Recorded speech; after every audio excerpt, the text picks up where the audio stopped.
Entendi. Então já identifiquei ali Sim. que o meu filho está sofrendo uma retaliação na escola, com bullying, intolerância. Né? Eu sei que isso pode gerar um problema para ele futuro. Sim. Eu, como pai, o que eu devo fazer com esse primeiro grupo aqui? Que eu vou entrar no segundo grupo agora, que é o simpatizante ali de outras coisas. O que eu devo fazer com esse garoto? Conversar, isso é fato. Mas existe autoridade hoje competente que eu posso buscar ajuda, psicólogo, psiquiatra? Sim. Qual é o procedimento para o pai que está assistindo hoje, que está identificando isso no filho dele hoje?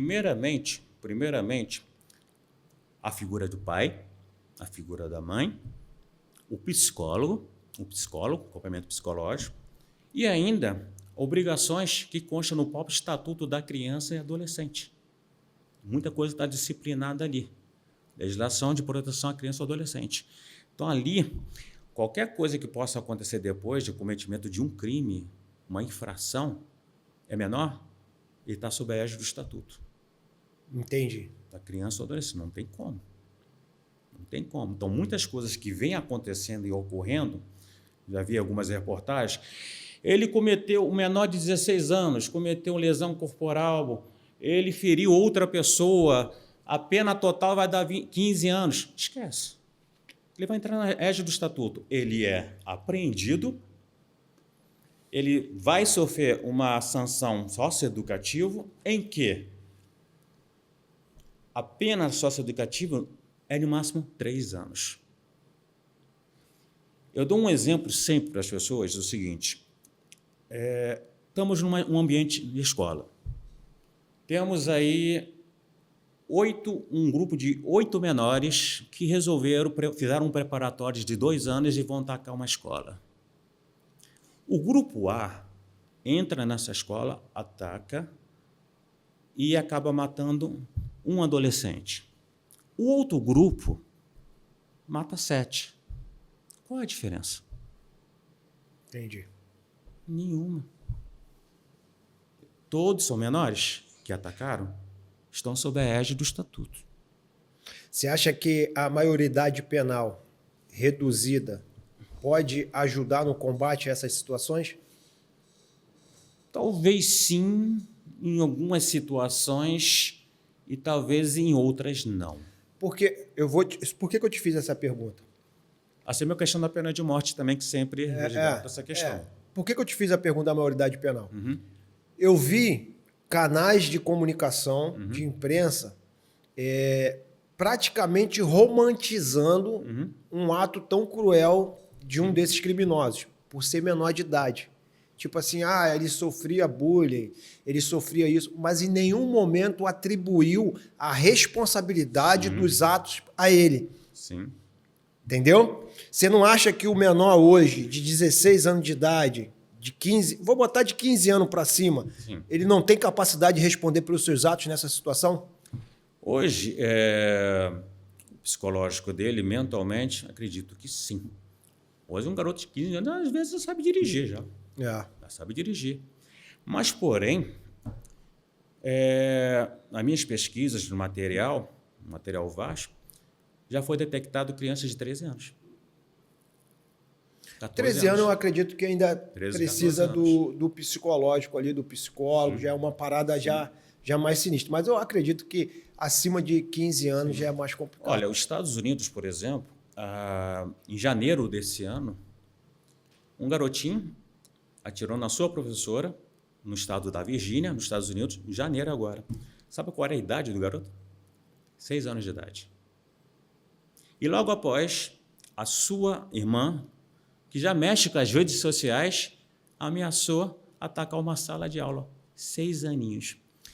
E este garoto que atacou a sua professora, sorte que não foi um ferimento mortal na sua professora, fizeram uma investigação dele para verificar se tinha algum antecedente que ele tinha cometido. Sim, tinha. Em 2023, em janeiro, ele tem 6 anos de idade. Em 2021, ele tinha enforcado uma professora. Logo, ele teria 4 anos e meio em 2021. Com 4 anos e meio. Esse garoto, ele não foi processado nos Estados Unidos, aliviaram a barra dele, que os Estados Unidos é diferente, você com 13, 14, 12 anos cometeu um crime, você é algemado, você é preso. Tem, inclusive, um caso até de pena perpétua lá, que está ocorrendo. E essa questão ainda tem duas situações, quanto da questão da, a gente podia dizer assim, da internação, já está engavetado. Referente a aumentar, em vez de 3 anos, a internação de 3 anos, para um tem 6 anos e outro para 10 anos, mas dorme nas gavetas do Congresso. Mas aquela história, o que tem que ser feito? É um festival de ações. Entendi. Festival de ações. Como eu disse anteriormente, 259 anos, não é 10 anos, 20, 15 anos. E a coisa aconteceu no Brasil em 2002.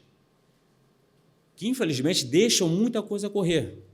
Porque não é possível que não esteja havendo a coisa ocorrendo. Os sinais já foram mais do que dados. E ainda se potencializa com a questão das redes, de games. Por exemplo, existem games que eles conversam, se interligam entre si, fechados, e outros tipos de tecnologias, de ferramentas que eles usam, eles não se identificam, não precisam se identificar e se comunicam.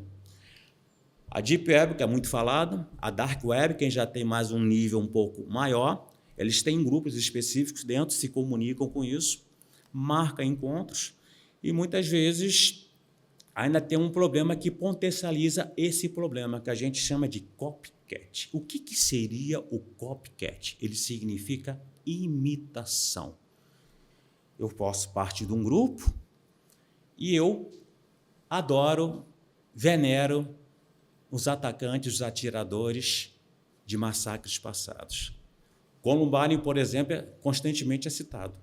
Existem páginas específicas que esses 2 assassinos que mataram o Columbine em 1999, eles são idolatrados. Então, o efeito copycat, ele gera praticamente uma onda, né, de adoradores, tudo, que você tem até certas características ligadas ao terrorismo. Não que sejam terroristas, que uma coisa é você ser um terrorista e outra é ser um simpatizante. Características. Então, o efeito copycat, como nós estamos observando acontecer esse efeito, ele é extremamente prejudicial, doloroso e complicado. Então, você entra aí, muita questão da tecnologia, o trabalho das redes, e aí que entra a questão do nosso projeto, o projeto Olhos Abertos. Né? Antes da gente entrar no Olhos Abertos, eu quero entender bem esse tema e eu vou entrar em 2 áreas diferentes aqui. Uma, a gente falou de política aqui. Exatamente. Tudo vai começar na política. Infelizmente. Enrijecer as leis, né, para que possam ter mais efetividade nessa situação. Você não acha um pouco incoerente, por exemplo, alguns candidatos brigar para que crianças de 15 anos possam escolher teu sexo, mas esse mesmo candidato falar ao mesmo tempo que uma garota de 15 anos não pode responder por um assassinato? Tu não acha incoerente isso demais? Acho. Infelizmente, a política, há muito tempo, ela deixou de ser séria. Infelizmente, é um balcão de negócios. Político, Congresso, é um balcão de negócios. Eu desafio qualquer político, só marcar dia, data e hora, nós debatemos isso. Um exemplo prático que não podemos esquecer. Você não acha que salva ninguém ali? Eu acredito que tem gente séria ali. Talvez 2%, 3%. Não, mais. Eu acredito que existe sim uma banda podre, existe uma galera que precisa sair de lá. Olha, mas... Como eu atuo hoje, eu vou falar do meu nicho, segurança pública, né? Eu procuro sempre trazer à luz aqui toda essa área para que a gente possa formar novos líderes para atuar nessa área. Você vê hoje a gravidade que a gente está hoje. Né? A gente não tem nenhum investimento na segurança pública e sendo totalmente massacrado pela mídia, pela imprensa e talvez até pelos próprios gestores aí, que eu não preciso falar o nome. Sim.